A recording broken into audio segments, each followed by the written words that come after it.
అందరికీ నమస్తే. Welcome to big TV. నేను మీ కౌతువి.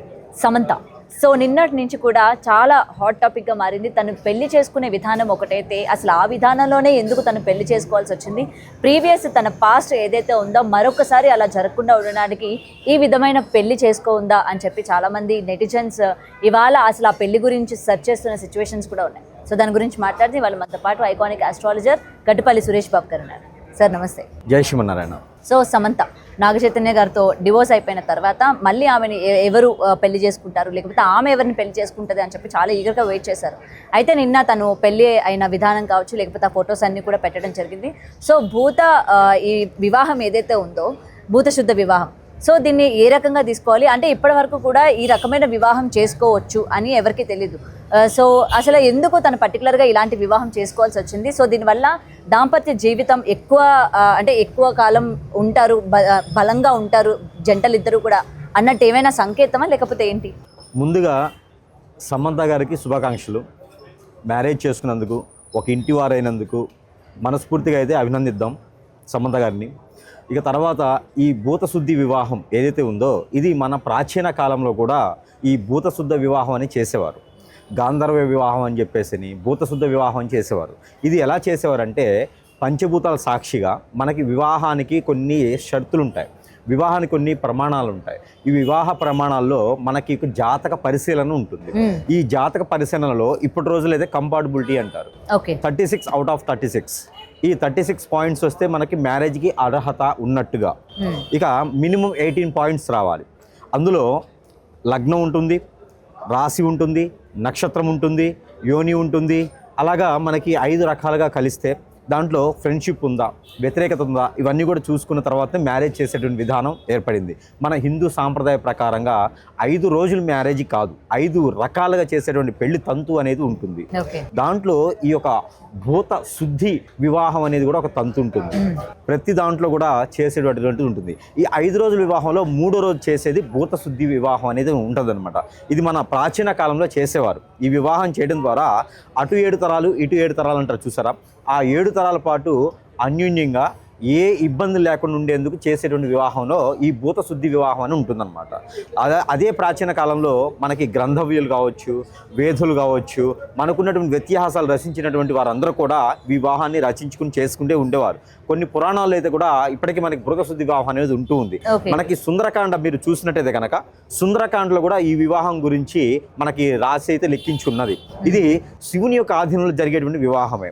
వేరే ఏదో యక్షిణి విద్యల్లోనో పోయేసి ఏదైనా ధర్మస్థలాల్లోనో చేసుకునే వివాహం కాదు. ఇది ఒక సందేహంగా చేసుకునేటువంటి వివాహమే. ఇది కూడా దేవుని యొక్క సంకల్పంలో చేసుకునేటువంటి వివాహమే. ఇక ఇప్పుడు కాలంలో అయితే కనుక కొన్ని రకాలుగా కొన్ని దక్షిణాది దేశాల్లో అయితే కనుక ఖచ్చితంగా ఈ వివాహం అయితే చేసేటువంటి ఆచారం ఉన్నది. కాకపోతే అక్కడ వేరు పేర్లు పిలవచ్చు, కానీ వివాహం అయితే ఉన్నది. సూర్యుని సాక్షిగా చేసే వివాహం ఉన్నది, చంద్రుని సాక్షిగా చేసే వివాహం ఉంది, నవగ్రహాల సాక్షిగా చేసే వివాహం ఉంది. అలానే ఈ భూత పీత పిచాచులు కూడా మన వైపు రాకుండా ఉండేందుకు వాటిని చేసేటువంటి వివాహం కూడా ఒకటి ఆచరణలో ఉన్నది. ఇకపోతే ఈ సమంత గారి విషయానికి వచ్చినప్పటికి ఏంటంటే ఆల్రెడీ ఒక మ్యారేజ్ పోయింది, ఒక మ్యారేజ్ చేసుకున్నారు. అక్కడ వారికి సకంగా లేకపోవడం వల్ల, ఏదో ఒక చింతనలు రాకపోవడం వల్ల, ఇవిడికి హెల్త్ ఇష్యూ రావడం వలన, గ్రహశాంతి జరిపించకపోవడం వలన ఏదో రకమైనటువంటి దూరమయటం జరుగుతూ ఉంది. ఈ జరిగిన తరుణంలో ఆమెకి ఒక తోడు కావాలి. అతను ఎవరైతే మ్యారేజ్ చేసుకున్నారో అతను మళ్ళీ పెళ్లి చేసుకోవడం జరిగిపోయింది, వారి సంసారంతో అయిపోయింది, వాళ్ళతో సంబంధం లేదు. ఇక్కడ వాళ్ళంతా బాగున్నారు. ఇక్కడ ఈవిడ కూడా ఒక తోడైతే కావాలి. ఇప్పుడు లోకంలో రెండో పెళ్లి అనేది సహజంగా నడుస్తుంది. పెళ్ళిళ్ళు కాకుండానే చాలా మంది ఉన్నారు. అలాంటిది రెండో పెళ్లి చేసుకోవడం ఆనందకరమైన విషయమే, గొప్ప విషయమే. సమంత గారికైతే ముందు హ్యాట్సప్ చెప్పొచ్చు ఆ విషయంలో మాత్రముగా. ఇక చేసుకునేటువంటి మహానుభావుడు ఎవరైతే ఉన్నారో రాజ్ గారు, ఈ యొక్క రాజ్ గారే కదా, ఎస్ రాజ్ గారు ఎవరైతే ఉన్నారో ఇతను ఒకప్పుడు మనకి ఇప్పుడు డైరెక్టర్గా కూడా రాణిస్తున్నారు. ఈయన మంచి మనసుతోనూ గొప్ప వ్యక్తిత్వం కలటువంటి వ్యక్తి అని మనకు తెలుస్తూ ఉంది. వీరి యొక్క జాతకంలో కూడా మనం పరిశీలించి చేసినట్టయితే కనుక ఏదైనా సరే మళ్ళీ కూడా అలాంటివి జరగకుండా, అంటే ఫాస్ట్లో ఏదైతే జరిగిందో అది జరగకుండా ఉండేందుకు ఒకటి.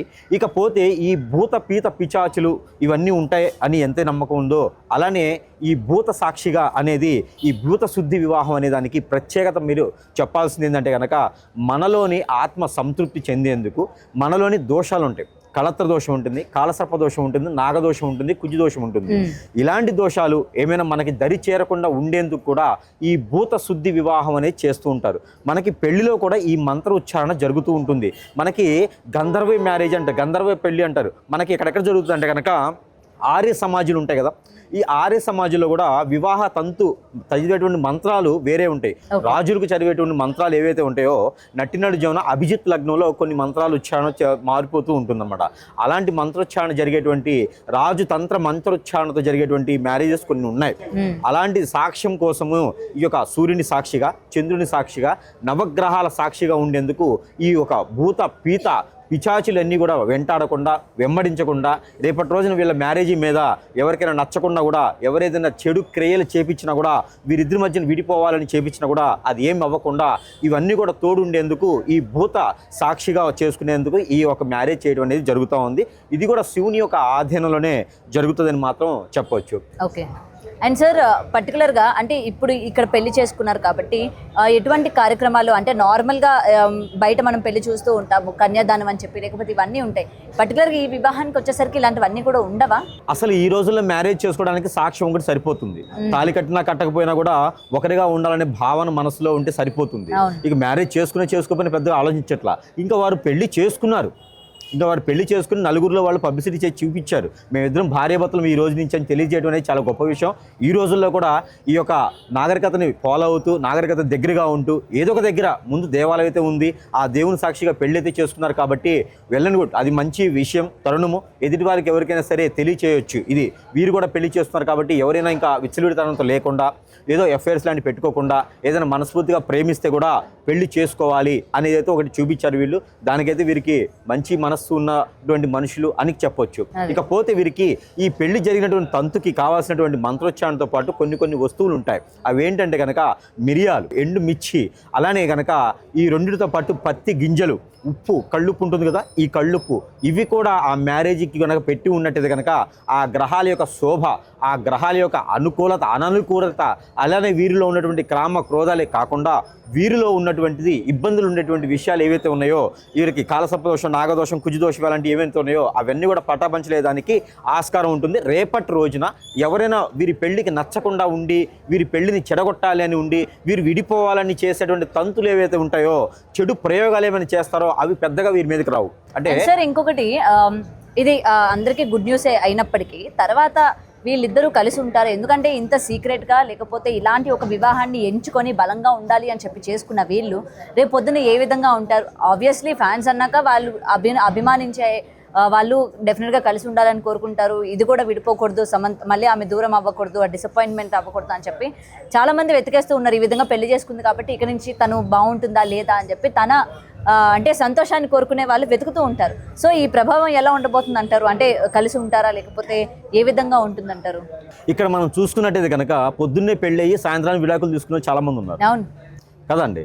మనం 4 రోజుల్లో విడాకులు తీసుకుని చాలా మంది ఉన్నారు. పెళ్లి చేసుకో ముందు అందరూ కూడా కలిసి ఉండాలనే కోరుకుంటారు. మొదటి వివాహం కూడా అంగరంగ వైభవంగా జరిగిపోయింది. ఆకాశంలో పందిరి వేసి, భూగోళం అంతా పైట వేసి పెళ్లి చేసినటువంటి తంతు మనం చూస్తున్నాము. ఏది సమంత గారి వివాహం. ఈ తర్వాత విడిపోతారని ఎవరు అనుకోలేదు, అది కలగానే జరిగిపోయింది. ఇక మనం విడిపోతామా, కొనసాగుతామా అనేది వారి యొక్క మనసులు, వారి యొక్క ఆలోచన పట్టి ఉంటుంది. కానీ పలానా దేవుని దగ్గర జరిగింది కాబట్టి విడిపోరు, పలానా దేవత దగ్గర జరిగింది కాబట్టి విడిపోరు అనేది ఏం లేదు.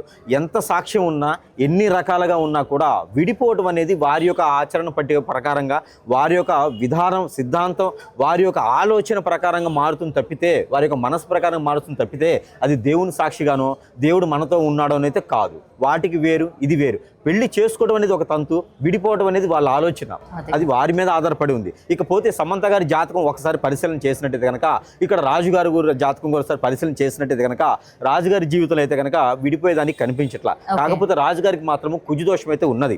కొంచెం కోపదారితనం రావటము, ఇద్దరి మధ్య మనశ్రద్ధలు రావటము, ఇవైతే రానున్న కాలంలో చూడొచ్చు. కానీ ఇద్దరు కూడా ఒకే రకమైనటువంటిగా, ఇద్దరు ఒకే వరలో 2 కొత్తలు అన్నట్టుగా వారికి కోపం వచ్చినప్పుడు వీరికి కోపం వచ్చింది అనుకోండి, కొంచెం ఇబ్బందికరంగా ఉంటుంది. ఒకరు కోపపడ్డప్పుడు ఒకరు శాంతి ఇచ్చారు అనుకోండి, కొంచెం కూల్గా అయిపోతుంది. ఒకరు కాఫీ అయితే, వేడి కాఫీ అయితే ఒకరు కూల్ కాఫీ అవ్వాలి. 2 కాఫీనే ఓకే, ఒకరు ఈక్వల్గా ఉంటే సమానత్వంతో ఉంటుంది. లేదు ఇద్దరు నాకెంత అంటే ఖచ్చితంగా వారికి ఇంకో దారి తీసేలా ఉంటుంది. ఇంకో విషయం ఏంటంటే కనుక సమంత గారికి ఈ రోజు ఉన్నటువంటి ఆరోగ్య సమస్య కావచ్చు, గ్రహరీత్యా దోషాలు కావచ్చు, ఆవిడకి ప్రకృతి వచ్చినటువంటి దోషాలు కావచ్చు, ఇవన్నీ కూడా చూసినట్టయితే కనుక సమంత గారికి ఒక అత్యున్నతమైన తోడైతే కావాలి. ఆ సమంత గారి తోడు ఇతనే ఉండాలని చెప్పేసి మనస్ఫూర్తిగా కోరుకుందాము. ఆ తర్వాత ఏంటంటే కనుక పిల్లలు పుట్టే విషయంలో కూడా కొంతమేర వీరికి ఆలోచించుకోవాల్సినటువంటి సందర్భం అయితే ఏర్పడుతూ ఉంది. వీరికైతే కనుక నేను చూసిన దాని ప్రకారంగా హార్మోన్ ఇన్బ్యాలెన్స్ అయితే కొంత కనిపిస్తూ ఉంది. ఆరోగ్య సమస్యలు కూడా వీరికి గ్రంథులకు సంబంధించినటువంటి సమస్య, దీర్ఘకాలికంగా ఉండేటువంటి ఆరోగ్య సమస్య అయితే సమంత గారికి కనిపిస్తూ ఉంది. కాబట్టి పిల్లలు పుట్టే యోచన అయితే మాత్రము ఏదైనా ప్రకృతి పరంగా వేరే విధంగా ఏదన్నా ఆర్టిఫిషియల్గా ఏదైనా పుట్టేటువంటి విధానం తప్పితే కనుక ఈవిడకి స్వయం సుపాధిగా పిల్లలు పుట్టేటువంటి విధానం అయితే నాకు కనిపించట్లేదు. కాబట్టి అవి గ్రహ దోషాలు కాదు, ఆవిడకి ఆరోగ్య సమస్యలు కూడా అలా ఉన్నాయి. కాబట్టి అవి ఏదన్నా వారికి అట్లాంటి సమస్యలు ఏమన్నా రావచ్చేమో, కానీ విడిపోయేటువంటి సమస్య అయితే మాత్రం వారి మనసుకు మాత్రమే చెప్పుకోవాలి తప్పితే విడిగా కామన్గా ఇక్కడ చేసినట్టు పెళ్ళిళ్ళు ఎప్పుడు కూడా విడిపోలేదు. చాలా తక్కువ. ఈ రోజుల్లో అయితే ఇక్కడ మనకి జరిగేటువంటి పెళ్ళిళ్ళు ఏవైతే ఉన్నాయో ఇక్కడ ఈ యొక్క శుద్రానికి సంబంధించినటువంటి పెళ్లి సాక్ష్యంగా కాబట్టి అన్ని రకాల ముక్కోటి దేవతలు కూడా దీవించేటువంటి విధానం శుద్రంలోనే ఉంటుంది. మనము వృద్ధం తీసుకోండి, మనము పాజిటివిటీ ఉంటుంది. అలానే మంచితనంతో గుళ్ళో ఆలయాల్లో పెళ్లి చేస్తే పాజిటివిటీ ఉంటుంది, కానీ క్షుద్రం దగ్గర పెళ్లి చేస్తే ఆ పాజిటివిటీ కూడా ఇక్కడ ఉంటుంది. కాబట్టి ఈ శుద్ర వివాహం అనేది చాలా గొప్ప విషయం చేసుకోవటం. ఈ గాంధర్వ వివాహంలో అనే శుద్ర వివాహం కాబట్టి ఎలాంటి నెగిటివిటీ రాదు. పిల్లలు పుట్టేందుకు ఆరోగ్య సమస్యలు మాత్రమే సూచిస్తూ ఉంది. కాకపోతే వీళ్ళ మనసులు అనేది మాత్రం కొంచెం ఆలోచించుకుంటూ ఉండాలి. వీరి యొక్క దశాంతర కూడా బాగానే యోగిస్తున్నాయి ఇప్పుడు ప్రజెంట్ అయితే కనుక. కాబట్టి కొంతకాలం కొనసాగేటువంటి ఆలోచన అయితే వీరికి ఉంటుందని మనస్ఫూర్తిగా కోరుకుందాము. ఇక జరిగింది పెళ్ళి ఇక్కడే కాబట్టి డిసెంబర్ 1 తారీఖు పెళ్ళి అయింది కాబట్టి ఇప్పుడే విడిపోవడం దాకా ఎందుకు, సుఖంగా ఉండాలని అయితే కోరుకుందాము. అలానే వారి జీవితంలో అందరూ కూడా సుఖ శాంతులే పొందాలని మనస్ఫూర్తిగా అయితే కోరుకుందాము వాళ్ళకి. Right sir, thank you. For more videos like this, subscribe Big TV channel.